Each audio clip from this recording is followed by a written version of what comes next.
यहाँ पे माँ सरस्वती का उद्गम होता है और नदी ने उन्हें मार्ग नहीं दिया, तो भीम ने रुष्ट होकर के एक पर्वत को और इस चट्टान को यहाँ पे रखा और उसके बाद और तीसरे नंबर पे अर्जुन आ जाते हैं।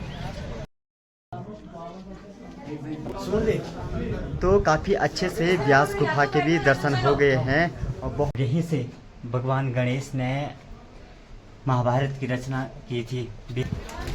तो अभी हम पहुंच चुके हैं माणा गांव के प्रवेश द्वार पे।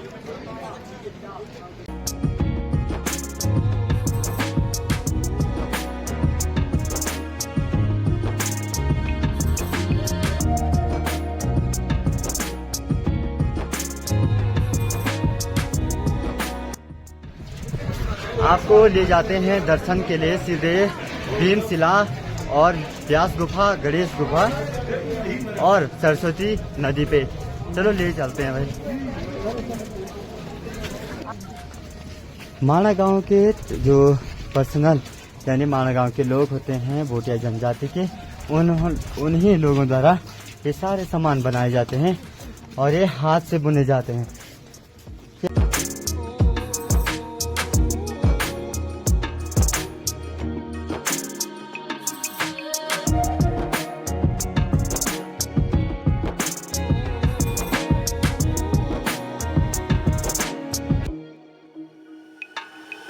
क्या बना रही है? कुछ नहीं बनाने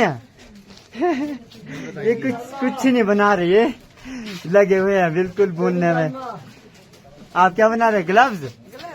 ओके, वो ग्लव्स बना रहे हैं भाई। आपको जगह जगह दिखाऊंगा मैं मकानों में कहीं भी लोग हाथ से बुन रहे हैं भाई, देख सकते हैं आप। और यहाँ पे बोर्ड भी लगा हुआ है मस्त करके, उन्होंने अपना एड्रेस दिया। तो आप माणा गांव में देख पाएंगे सुंदर सा भव्य मंदिर, घंटाकर्ण मंदिर।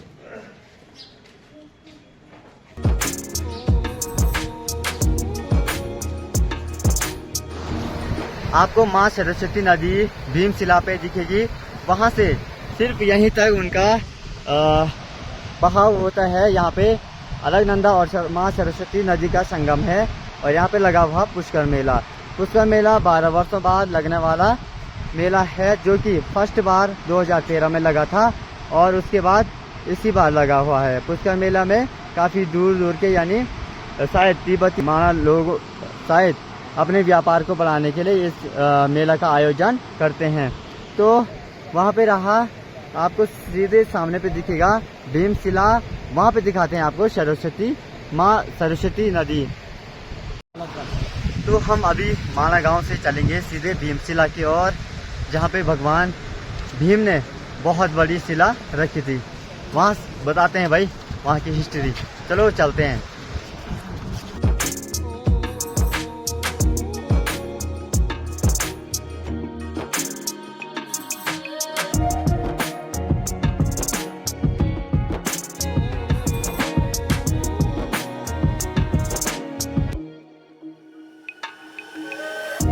देख सकते ये सारे हाथ से बुने हैं इन्होंने। ये सभी भक्तजन यहाँ पे भीमशिला के और सरस्वती माँ नदी के दर्शन करके आ रहे हैं। और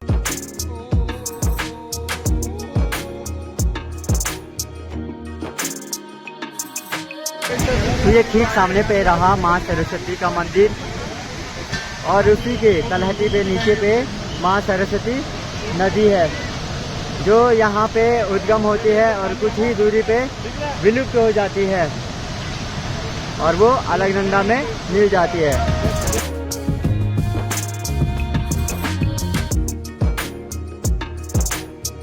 देखा माँ सरस्वती नदी पे ये भीमशिला है और भीमशिला यहाँ पे भगवान भीम ने रखा था, क्योंकि जब सरस्वती माँ नदी ने मार्ग नहीं दिया पंच पांडवों को, उसके बाद यहाँ पे भीमशिला रखा गया था। और यहाँ पे भीड़ काफी है, बहुत ज्यादा भीड़ है भाई साहब, जगह ही नहीं मिल रहा है जाने का।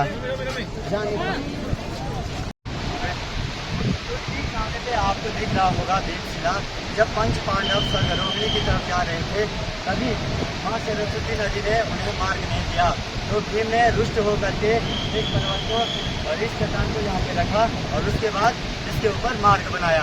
तो उसी के बाद से वो लोग स्वर्गारोहण की ओर गए। तो माँ सरस्वती नदी का संगम उद्गम यहीं पे होता है और वो ठीक जा कर के कुछ ही दूरी पे केशव प्रयाग में मिल जाती है अलकनंदा से। तो अलकनंदा और माँ सरस्वती दोनों का संगम होता है कुछ ही दूरी पे। तो देख सकते हैं यहीं पे माँ सरस्वती का उद्गम स्थल है और भव्य मंदिर भी है। और ठीक सामने पे भीमशिला है, जो भीम ने क्रोध में आकर के यहाँ पे भीमशिला को रखा था।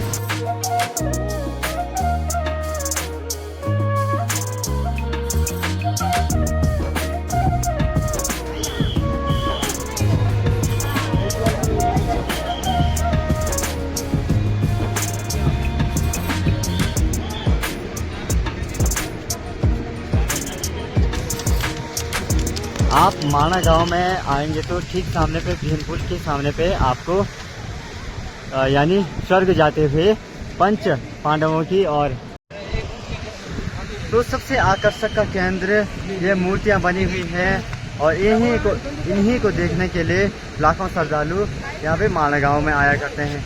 तो ये सारे शिलाएं अभी हाल ही में बने और आप देख सकते हैं भाई,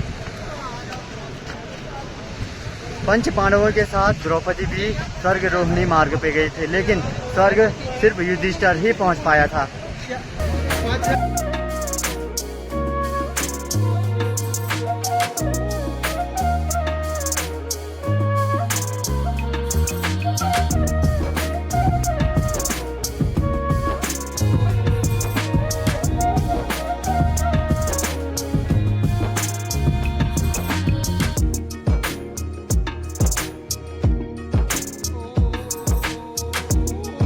और उसके बाद आ जाते हैं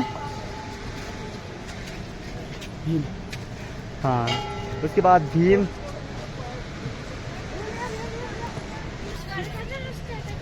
और तीसरे नंबर पे अर्जुन आ जाते हैं। उसके बाद नकुल, द्रौपदी, उसके बाद द्रौपदी,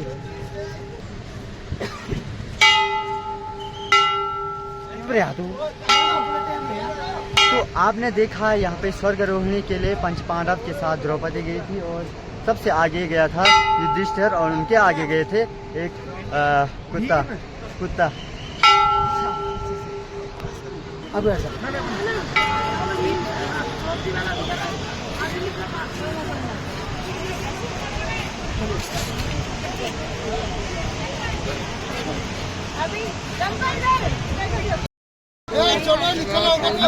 चलो भैया,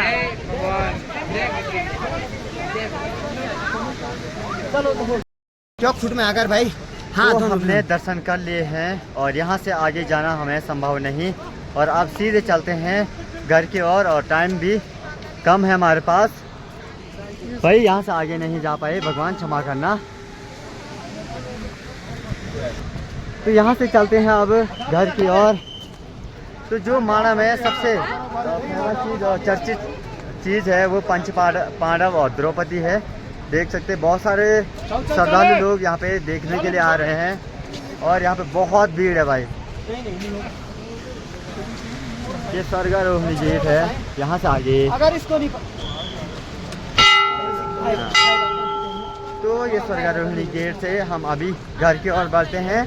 शायद हमें और भी यहाँ पे गणेश गुफा, व्यास गुफा का दर्शन भी करना है।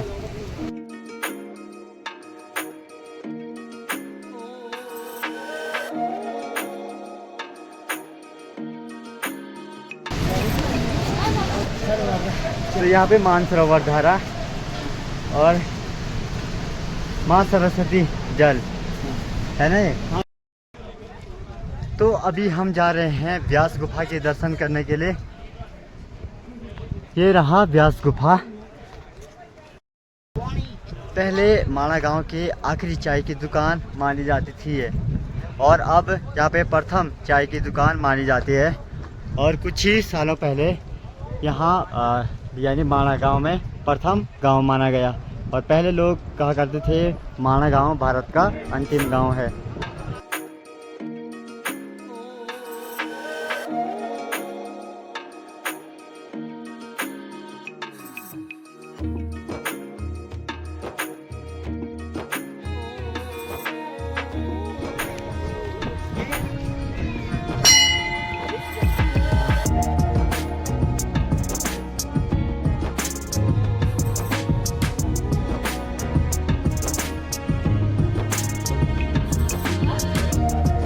ये रहा व्यास गुफा, यानी भारत के प्रथम गांव में आखिरी।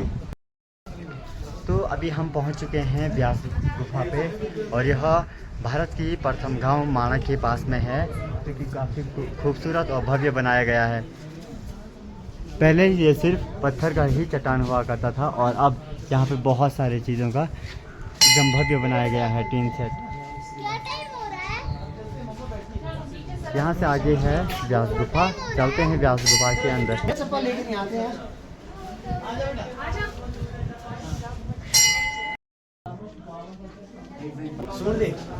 तो काफ़ी अच्छे से व्यास गुफा के भी दर्शन हो गए हैं, और तो चलते हैं यहाँ से आगे सीधे गणेश गुफा की ओर। बने रहिए कमल पवार के साथ। व्यास गुफा से चलते हैं गणेश गुफा की ओर। यहाँ पे माणा गांव यानी प्रथम गांव है, तो उसकी पहली चाय की दुकान यहीं पे है। पहले आखिरी हुआ करती थी और अब पहले हुआ करती है। तो चलते हैं सीधे गणेश गुफा की ओर। तो माणा गांव में जब हम आए और यहाँ के लोगों का कल्चर हमने जानना चाहा, तो यहाँ के लोग बिल्कुल घबरा जाते हैं, और ख़ासकर वीडियो में आने के लिए। तो शायद कभी इनके साथ कुछ घटना हुई होगी, तभी ये नहीं आते हैं वीडियो में।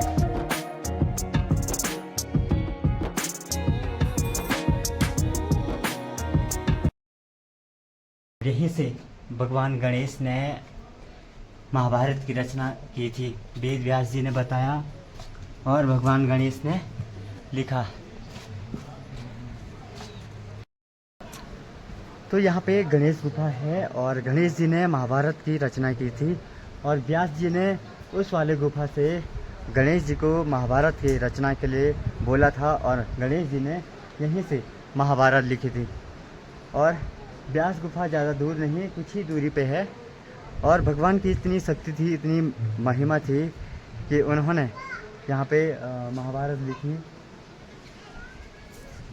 और देख सकते हैं ये महाभारत का रचनाकार मंदिर श्री गणेश मंदिर है, श्री गणेश गुफा।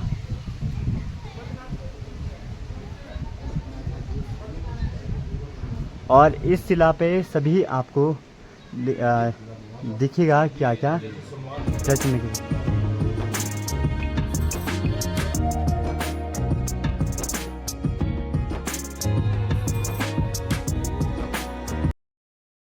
तो हो सकता था उनके बीच में ऐसा संवाद होता था कि वहाँ की गुफा से सीधे आवाज़ यहाँ तक पहुँचती थी, तभी जाके भगवान गणेश महाभारत की रचना करते थे।